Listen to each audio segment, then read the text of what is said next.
السلام عليكم ورحمة الله وبركاته. أعوذ بالله من الشيطان الرجيم. بسم الله الرحمن الرحيم. الحمد لله رب العالمين. الصلاة والسلام على سيدنا محمد وعلى آله وصحبه أجمعين. أما بعد. ഭീതിതമായ സാഹചര്യങ്ങളും പേടിക്കപ്പെടുന്ന അവസ്ഥകളും ഒക്കെ ഉണ്ടാകുമ്പോൾ ക്ഷമയോടെ തഖ്വയോടെ നിലകൊള്ളുക എന്നതാണ് ഒരു മുഅ്മിനായ മനുഷ്യൻ്റെ ഉത്തരവാദിത്വം. ഏത് പ്രതികൂല അവസ്ഥയിലും ഏത് പ്രശ്ന സങ്കീർണമായ അവസ്ഥയിലും ഒരു മുസ്ലിം ചെയ്യേണ്ടത് ക്ഷമയോടെയും ഭക്തിയോടെയും ആ സാഹചര്യങ്ങളെ തരണം ചെയ്യുക എന്നതാണ്. അങ്ങനെ ഉണ്ടായാൽ എല്ലാ പ്രശ്നങ്ങളെയും അതിജയിക്കാനും വിജയകരമായി മുന്നോട്ടു പോകാനും സാധിക്കുമെന്ന് വിശുദ്ധ ഖുർആനിൽ അല്ലാഹു സുബ്ഹാനഹു വ തആല പറഞ്ഞതായി നമുക്ക് കാണാൻ കഴിയും. വഇൻ തസ്ബിറു വതത്തഖു ലാ യദുറുക്കും കൈദുഹും ശൈഅ ഇന്നല്ലാഹ ബിമാ യഅമലൂന മുഹീത്ത്. നിങ്ങൾ ക്ഷമിക്കുകയും സഹിക്കുകയും ചെയ്തുകൊണ്ട് എല്ലാ വിധികളും അള്ളാഹുവിൽ നിന്നാണെന്ന് കണക്കാക്കി അള്ളാഹു കൽപ്പിച്ചത് പ്രകാരം നിലകൊള്ളുകയാണെങ്കിൽ മറ്റുള്ളവർക്ക് നിങ്ങളെ ചതിയിൽ അകപ്പെടുത്തുവാനോ ദ്രോഹിക്കുവാനോ ഒന്നും കഴിയുകയില്ല. അവർ ചെയ്യുന്ന പ്രവർത്തനങ്ങൾ എന്തൊക്കെയാണ് എന്ന് അള്ളാഹുവിന് വ്യക്തമായി അറിയാം. നമ്മുടെ ഈ രാജ്യം, നമ്മുടെ ഈ നാട് എന്നെന്നും സന്തോഷത്തോടുകൂടിയും സ്ഥിരതയോടുകൂടിയും നിലകൊള്ളുന്നതിന് വേണ്ടി നാം ദുആ ചെയ്തുകൊണ്ടേയിരിക്കണം. റബ്ബി ജഅൽ ഹാദൽ ബലദ ആമിനൻ. മഹാനായ ഇബ്രാഹിം നബി അലൈഹി സ്വലാത്തു വസ്സലാം ദുആ ചെയ്തതുപോലെ നമ്മുടെ രാജ്യത്തിൻ്റെ നന്മയ്ക്ക് വേണ്ടിയും സമാധാനത്തിന് വേണ്ടിയും എപ്പോഴും നമ്മൾ പ്രാർത്ഥിച്ചുകൊണ്ടേയിരിക്കണം. അള്ളാഹു നമ്മുടെ നാടും എല്ലാ നാടുകളും സന്തോഷത്തോടുകൂടി നിലകൊള്ളുന്ന, സമാധാനത്തോടുകൂടി നിലകൊള്ളുന്ന നാടുകളാക്കി മാറ്റട്ടെ എന്ന് നമുക്ക് ദുആ ചെയ്യാം. നാം മുഅ്മിനീങ്ങളാണ്, വിശ്വാസികളാണ്. എവിടെയും സമാധാനവും സന്തോഷവും കളിയാടുന്നതിന് വേണ്ടി, അതിനുവേണ്ടിയാണ് പ്രവർത്തിക്കേണ്ടത്. എന്തെങ്കിലും കിംവദന്തികൾ പ്രചരിപ്പിച്ചുകൊണ്ട് ആളുകളുടെ മനസ്സിൽ ഭീതി ഉണ്ടാക്കുക എന്നതല്ല നമ്മുടെ സ്വഭാവം.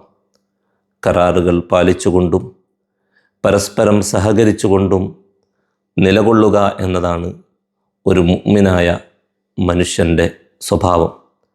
ചില ആളുകൾ അവരുടെ ഉത്തരവാദിത്തം നിർവഹിക്കാതെ മറ്റുള്ളവരെ ആക്രമിക്കുന്നതിന് വേണ്ടിയും മറ്റുള്ളവരുടെ സ്വസ്ഥത നഷ്ടപ്പെടുത്തുന്നതിന് വേണ്ടിയും ഒക്കെ ശ്രമിക്കുന്നതായിട്ട് നമുക്ക് പലപ്പോഴും കാണാൻ കഴിയും. അങ്ങനെയുള്ള ഒരു സ്വഭാവം ഒരു മുഅ്മിനിന് ഉണ്ടാവാൻ പാടുള്ളതല്ല. ലാ യർഖുബൂന ഫീ മുഅ്മിനിൻ ഇല്ലം വലാ ദിമ്മ വഉലൈക ഹുമുൽ മുഅ്തദൂൻ. അക്രമം, മറ്റുള്ളവരെ ദ്രോഹിക്കൽ, ഇതൊന്നും ഒരു വിശ്വാസിയുടെ സ്വഭാവമല്ല. മറ്റുള്ളവരെ ആക്രമിക്കുന്ന സമയത്ത് അവരോടുള്ള ബന്ധമോ കരാറോ ഒന്നും പാലിക്കാതെ അത്തരം സ്വഭാവങ്ങൾ നമ്മളിൽ നിന്ന് ഉണ്ടാകാൻ പാടില്ല. സ്വസ്ഥതയും സന്തോഷവും നിലനിർത്തുന്നതിന് വേണ്ടിയിട്ടാണ് നമ്മൾ ശ്രമിക്കേണ്ടത്.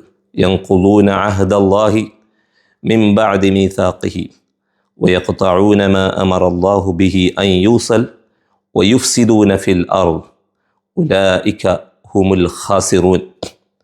ചിലർ പരസ്പര ബന്ധങ്ങൾ ഇല്ലായ്മ ചെയ്യുന്നതിന് വേണ്ടി, അള്ളാഹു ബന്ധം നിലനിർത്താൻ വേണ്ടിയാണല്ലോ പറയുന്നത്. ആ ബന്ധങ്ങളെയും സന്തോഷങ്ങളെയും ഇല്ലായ്മ ചെയ്യുന്നതിന് വേണ്ടി ലോകത്ത് ഭൂമിയിൽ പ്രശ്നങ്ങളുണ്ടായി അങ്ങനെ അത് കണ്ട് സന്തോഷിക്കുന്ന ചില ആളുകളുണ്ട്. അവരുമായി നമുക്ക് യാതൊരു ബന്ധവും ഇല്ല. ഉലൈക ഹുമുൽ ഖാസിറൂൻ, അത് നഷ്ടത്തിൻ്റെ വഴിയാണ്. അല്ലാതെ വിശ്വാസികളാണ് എന്ന് പറഞ്ഞ് എന്തെങ്കിലും തോന്നിവാസം ചെയ്യുന്നത് നമുക്കൊരിക്കലും അംഗീകരിക്കാൻ പറ്റുകയില്ല. നമ്മുടെ മനസ്സ് എപ്പോഴും ക്ലിയറായിരിക്കണം. എന്ന് പറഞ്ഞാൽ എപ്പോഴും പരസ്പര സഹകരണത്തോടുകൂടി ആക്രമണങ്ങളും മറ്റ് മോശപ്പെട്ട സ്വഭാവങ്ങളും ഒക്കെ ഒഴിവാക്കി ജീവിക്കാനാണ് നമ്മൾ ശ്രമിക്കേണ്ടത്. അൽഹംദുലില്ലാ, നമ്മുടെ ഈ നാട്, ഇതിൻ്റെ ഭരണാധികാരികൾ ഇവിടുത്തെ കാര്യങ്ങൾ നല്ല നിലയിൽ പോകുന്നതിന് വേണ്ടി, ഇവിടുത്തെ സുരക്ഷിതത്വത്തിന് വേണ്ടി പരമാവധി ശ്രമിക്കുകയും അതിനുവേണ്ടി നിലകൊള്ളുകയും ചെയ്യുന്നവരാണ്. അള്ളാഹു അവരുടെ കരങ്ങൾക്ക് ശക്തി പകരുമാറാവട്ടെ. പരസ്പരം സഹകരിച്ചുകൊണ്ടും പരസ്പരം സഹായിച്ചുകൊണ്ടും നമ്മൾ ഈ നാട്ടിൽ നിലകൊള്ളേണ്ടവരാണ്.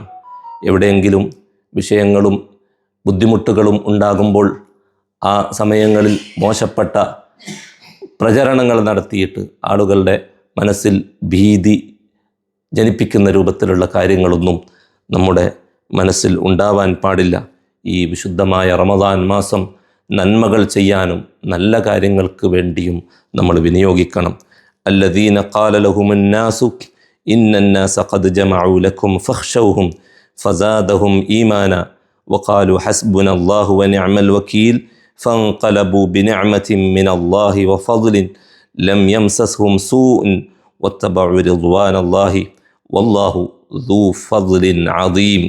ഇങ്ങനെ നല്ല നിലയിൽ ജീവിക്കുമ്പോൾ, ഇങ്ങനെയുള്ള പ്രത്യേക സാഹചര്യങ്ങളിൽ ഭയപ്പെടാതെ എല്ലാ പ്രതികൂല അവസ്ഥകളെയും നേരിടാൻ പറ്റുന്ന രൂപത്തിൽ നമ്മൾ നിലകൊള്ളുമ്പോൾ അള്ളാഹുവിൻ്റെ റഹ്മത്തും അനുഗ്രഹവും നമുക്ക് ലഭിച്ചുകൊണ്ടേ ഇരിക്കും.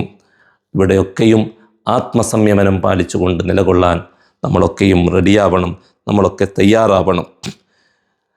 പ്രിയപ്പെട്ട സഹോദരന്മാരെ, വിശുദ്ധ റമദാനിൻ്റെ ഓരോ ദിനരാത്രങ്ങൾ നമ്മളിൽ നിന്ന് വിട പറഞ്ഞ് പോയിക്കൊണ്ടേയിരിക്കുകയാണ്. ഈ സമയങ്ങളിലൊക്കെ അള്ളാഹുവിന് ഇബാദത്തുകൾ ചെയ്ത് നന്മകൾ വർദ്ധിപ്പിച്ച് നിലകൊള്ളാൻ വേണ്ടിയാണ് നമ്മൾ ശ്രമിക്കേണ്ടത്. പ്രത്യേകിച്ച് വെള്ളിയാഴ്ച ദിവസം സാധാരണഗതിയിൽ തന്നെ ഒരു പ്രത്യേക സമയം, ആ സമയത്ത് അള്ളാഹുവിനോട് ദുആ ചെയ്താൽ അള്ളാഹു അതിൻ്റെ ഉത്തരം നൽകുക തന്നെ ചെയ്യും. അങ്ങനെയുള്ള ആ സമയം വെള്ളിയാഴ്ച ദിവസം അള്ളാഹു തആല നമുക്ക് നൽകിയിട്ടുണ്ട്. അപ്പോൾ ആ സമയം പ്രതീക്ഷിച്ചുകൊണ്ട് നമ്മൾ ദുആ ചെയ്തുകൊണ്ടേയിരിക്കുക. നമ്മുടെ ദോഷങ്ങളൊക്കെ പുറത്ത് ലഭിക്കണം, നമ്മുടെ തെറ്റുകളൊക്കെ അള്ളാഹു തആല മാപ്പ് ചെയ്ത് കിട്ടണം. വഖാല റബ്ബുക്കും ഉദ്ഉനി അസ്തജിബ് ലക്കും. അള്ളാഹു നമ്മളോട് പറയുന്നത് നിങ്ങൾ ദുആ ചെയ്തുകൊണ്ടിരിക്കണം എന്നാണ്. ഈ വിശുദ്ധമായ റമദാൻ മാസം നമ്മൾ പ്രത്യേകം ദുആ ചെയ്യേണ്ടുന്ന സമയങ്ങളാണ്. പ്രത്യേകം അള്ളാഹുവിനോട് പ്രാർത്ഥിച്ചുകൊണ്ട് നമ്മുടെ തെറ്റുകളും ദോഷങ്ങളും ഒക്കെ പുറത്തു തരാൻ വേണ്ടി അള്ളാഹുവിനോട് പറഞ്ഞുകൊണ്ടേയിരിക്കേണ്ടുന്ന സമയങ്ങളാണ്. അള്ളാഹു സുബ്ഹാനഹു വ തആല നമ്മളെല്ലാവരെയും അവൻ്റെ സ്വീകരിക്കപ്പെട്ട അടിമകളിൽ ഉൾപ്പെടുത്തി അനുഗ്രഹിക്കുമാറാവട്ടെ. നമുക്ക് സമാധാനവും സന്തോഷവും ഈ രാജ്യത്തും മറ്റ് മുസ്ലിം രാജ്യങ്ങളിലും എല്ലായിടത്തും അള്ളാഹു സുബ്ഹാനഹു വ തആല സന്തോഷകരമായ ഒരു അവസ്ഥ നിലനിർത്തി തരുമാറാവട്ടെ എന്ന് നമുക്ക് ഈ വിശുദ്ധ റമദാനിൽ ദുആ ചെയ്യാം. നമ്മളെല്ലാവരെയും അള്ളാഹു സുബ്ഹാനഹു വ തആല ഖബൂൽ ചെയ്യുമാറാവട്ടെ. ആമീൻ ബിറഹ്മതിക യാ അർഹമർ റഹീമീൻ. അസ്സലാമു അലൈക്കും വറഹ്മത്തുള്ളാഹി വബറകാതുഹു.